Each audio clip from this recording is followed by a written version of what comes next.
Hey guys, you're watching another video with Chris and Mary Kos, and today's topic is active listening. That's right, active listening. Now you might be asking yourself, what is active listening? You just listen, right? It can't really be active or passive. Or maybe all listening is passive. No. Today we're going to talk about active listening. Let me explain what that is. Active listening is basically when someone else is speaking and you give them signals that you understand, or you don't understand, or you need more information, or something else. So when another person is speaking, you can give them signals, and this is called active listening. It means you don't just sit there and be quiet the whole time, you participate, even when you're not speaking. Now, in English, as well as in other languages, this is very, very important. And it's also a topic that English learners get confused about very often, because they don't understand that a lot of the sounds and signals that people are sending to them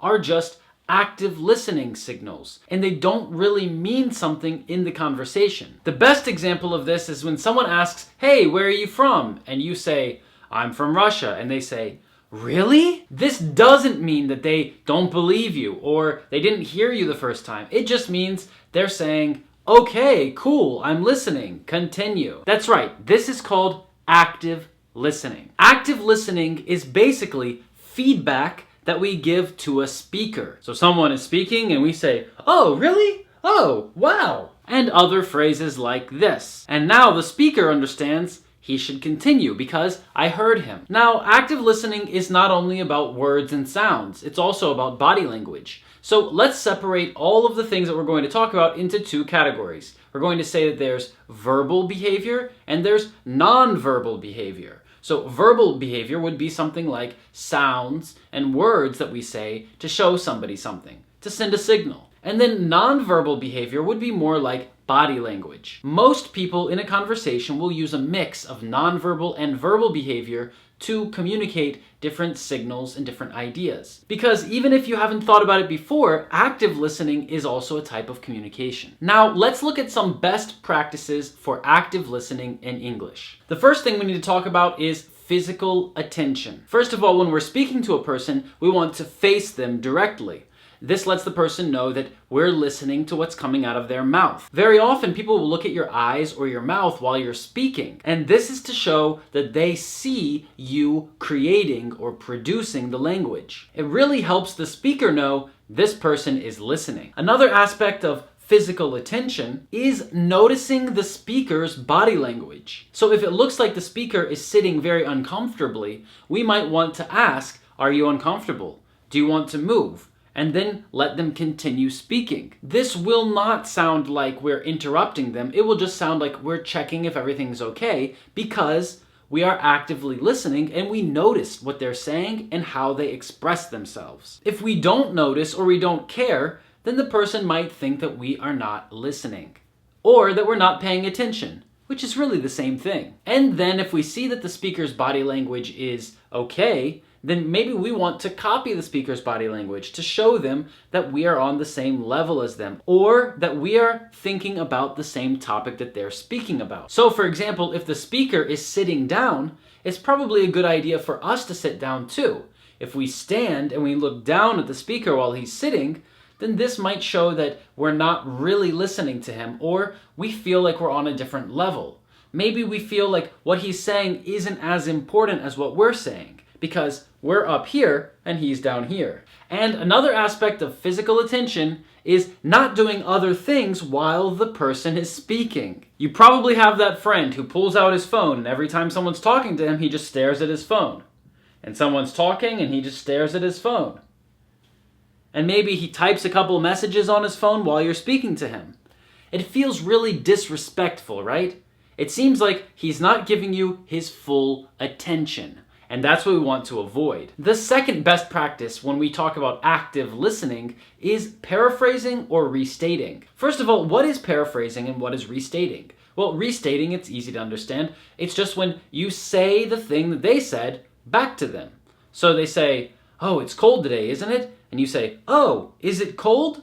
So you're saying the thing that they said back to them. And paraphrasing means that we just change some of the words, but we say the same thing back to them again. So if someone says, "It's cold today," you might say, Yeah, it's not warm. So why do we say this, or why do we do this? It's clear that if he says it's cold and I say it's not warm, it's the same thing, right? Well, we do this and say this to show the other person that we are listening. We also do this to show the person that we understand. Because if he tells me it's cold today and I say your car is fast, then of course he will understand that I didn't listen to him, or he'll think that I didn't understand what he said. Another reason that we might restate something to someone is to check if we understood them correctly. So for example, if someone says, I'm going to be home late tonight, you might say, so you're going to be home after 8 o'clock tonight, right? So here, I didn't use the word late, I used a time, and I'm trying to get more specific information to make sure that I interpreted what he said correctly. A lot of times people say something and they have one idea in their mind and you have a different idea in yours. By restating or paraphrasing,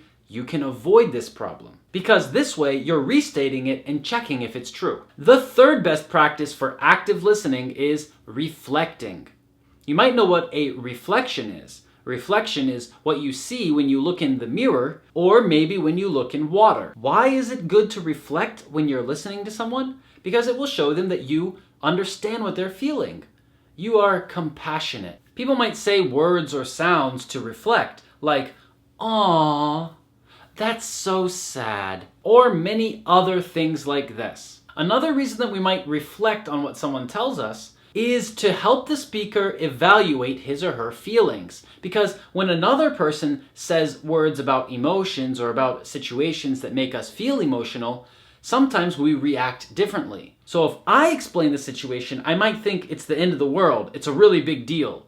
But when I hear the same words and the same explanation from another person, a person who's reflecting on what I just said, then it might sound like it's very silly to me. And the fourth best practice for active listening in English is clarifying. This means to make something clearer. And clarifying helps to clear up what was already said. My example about being home late or being home at 8 o'clock, this is a good example of clarifying. So being late could mean a lot of different things, but being home at 8 o'clock is very specific. We might also clarify to get more information or more detailed information. And sometimes we clarify to help another person see a different point of view. So for example, if the person said, I'm going to be home late tonight, and I say, are you going to be home by 8 o'clock? Because if you're not, you'll miss dinner. So this might help a person clear up this idea in his or her mind. First of all, he thought that he was going to be late, but now, if he's going to miss dinner, he might need to replan how late he's going to be. And a great strategy for clarifying is to ask open-ended questions. So in my example, I asked a yes or no question. Are you going to be home by 8 o'clock? There are two answers, yes or no, but an open-ended question has many more answers. So for example, I'm going to be home late tonight. How late are you going to be? This will tell the other person that I need some more information. I need you to clarify. And of course, let's not forget that our tone of voice can really help communicate to someone that we are listening to them and we're paying attention. So to review everything, active listening is really about understanding, about clarifying, and about showing that we are paying attention. Now let's look at some common active listening sounds or phrases that we might hear. The first one I already told you about is, really? I just came back from vacation last month. Really? How was it? I went to the casino and I lost a lot of money. Aw, really? So do you hear the two different tones of voice? One was excited and one was sad. Probably the most commonly used sound in English for active listening is uh-huh, uh-huh, which basically means something like yes, yes, continue, I heard you, I understand, go on, keep speaking. If you listen to different native speakers from different places, they might say different phrases like this. But it's important to understand that these are not real questions. When someone says, really? It doesn't mean that he doesn't believe you. It means that he understands you and wants you to continue speaking. So guys, I hope from this point forward, when you're listening to English people speaking to you, you will use active listening techniques. You don't need to say it all the time. You just need to say it sometimes so the person understands that you're still there. This is especially important when we talk to someone on the phone or on Skype and we don't see them. So we can't see their body language and we need these sounds or short words to tell them, I heard you. go on. Thanks for watching this video, guys. Don't forget to press like, press subscribe, and leave a comment down below. And if you want to speak more like a native speaker, make sure you check out my webinar, English Hacks. Thanks again for watching, and I'll see you in the next one.